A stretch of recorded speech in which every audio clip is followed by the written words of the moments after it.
Namo Namaha students. So we have seen PP endings and AP endings of present tense in the last tutorial. Now in this tutorial we will be learning past tense. There are three types of past tense in Sanskrit. First past tense, second past tense and third past tense. First past tense is called anadyatana. Second is called paroksha. And third one is called samanya bhuta. In this tutorial, we will be learning anadyatana past tense, that is first past tense. Now let us see what are endings of past tense. There are two types of endings of past tense, PP endings and AP endings. First we will see what are PP endings of past tense. Va, ma of first person, sa which changes to visarga, tam, ta of second person, ta, tam, an of third person. By joining these endings of past tense, we can make past forms. Now let us see how to make verb forms of past tense.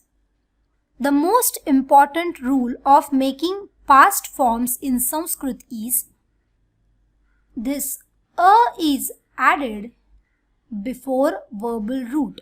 It is very important rule. Unless you add a to verbal root, it won't be considered as past form of any verbal root. So this a is very important, and this a indicates that this particular word is past form of verbal root. Now let us take verbal root patha. Now before this patha, we must add a. And as we know that this root patha belongs to first gana, so vikarana pratyaya will be added. And now let us add third person singular ending of past tense to this PP root, that is ta. And the form that we get is apathat. Students, please remember that this ta is halanta, it is half, so it should be written in the same way and pronounced as apathat. In the similar way, we can make other past forms of verbal root patha, like apatham, apathava, apathama, apathaha, apathatam, apathata, apathat, apathatam, apathan. Similarly, vada, dhava, hasa can have these forms. Vada, dhava, hasa, etc. These roots who belong to first gana will have similar forms.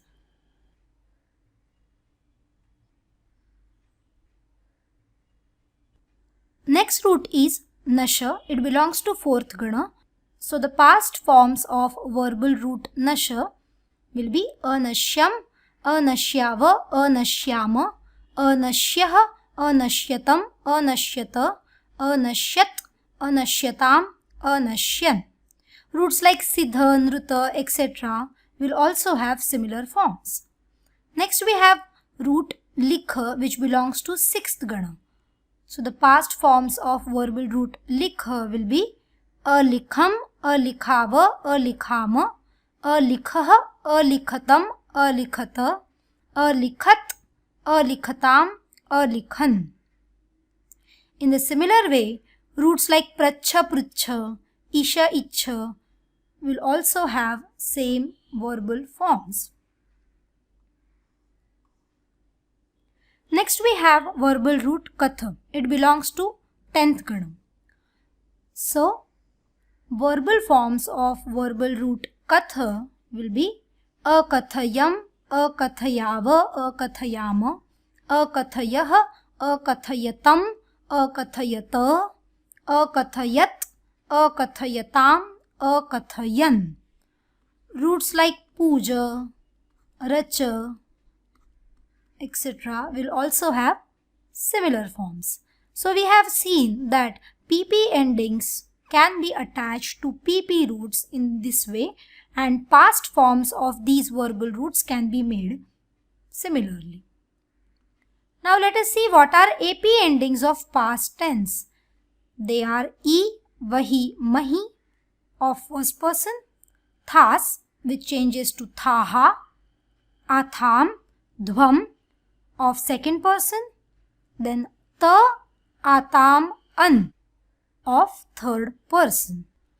Students, remember that these endings atham and atam will change as itham and itam in the case of roots belonging to first gana, fourth, sixth and 10th. This rule is restricted to these four groups only. So in other groups like second, third, fifth, seventh and so on, this change will not take place. Only in the case of first, fourth, sixth and 10th gana, these endings will change to itham and itam respectively. Now let us see past forms of some AP roots. How these forms are formed? As we have seen that this a is added to any verbal root in the past tense. Similarly, a is added to AP roots as well. Let us take an AP root bhasha and let us add a before it. As we know that bhasha belongs to first gana, so vikarana pratyaya will be a. Now let us add third person singular AP ending of past tense, that is ta, to this. So by adding ta, the form that we get is abhashata. Students, please remember that this ta is not halanta. Earlier we have seen halantata, which was PP ending, but this ta is not PP ending, it is AP ending. Hence it is not halanta.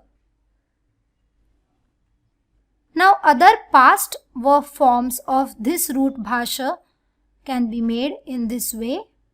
Abhashe, abhashavahi, abhashamahi, abhashathaha, abhashetham, abhashadhvam, abhashata, abhashetam, abhashanta.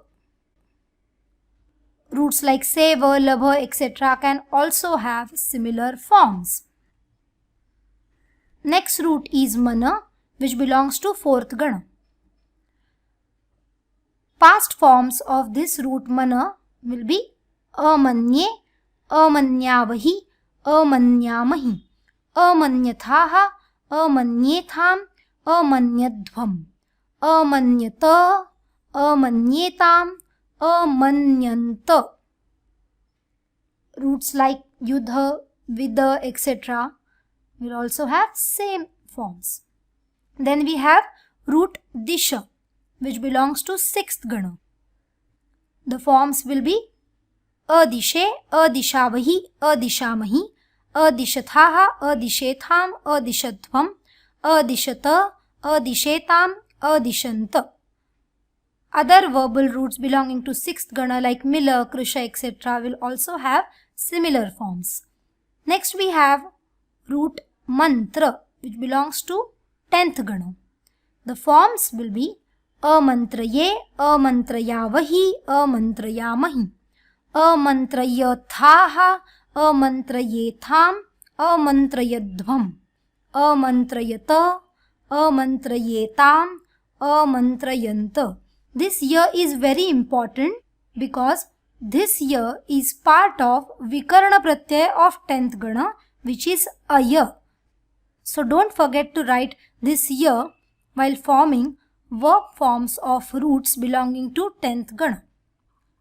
Now roots like puja, which is UP, we have already seen this. Artha, gana can also have similar forms. Now let us see how to use these verb forms in a sentence. Now if I want to say that I have studied, so for I will use word aham, and for have studied I will use verb apatham. This over here is first person singular ending because the subject in a sentence is aham, which is also first person singular. Similarly, if I want to say boys have played, then for boys I will use word balakaha, and for have played I will use verb akridan. Again, this over here is third person plural ending of past tense because subject in this sentence is third person plural. Now if I want to say that Pandavas have fought, then for Pandavas I will use word Pandavaha, and for have fought the verb that I will use will be ayudhyanta. Ayudhyanta. This yudha verbal root is AP root. That's why the form will be ayudhyanta. Now anta in this verb is third person plural ending because the subject of sentence Pandavaha is also third person plural. Similarly, if I want to say we have spoken, then for we I will use word vayam, and for have spoken I will use verb abhasha mahi. Abhasha mahi. This mahi is first person plural ending because subject in this sentence vayam is again first person plural. Now here I can use root vada instead of bhasha. But for that I need to understand that this root vada is PP root. So the past form from this verbal root will be avadama and not abhasha mahi. The major difference in between two forms is their AP and PP character. The major difference between these two verb forms is bhasha is AP root and vada is PP root. So in this way we have learned how to form and use past verbal forms in Sanskrit.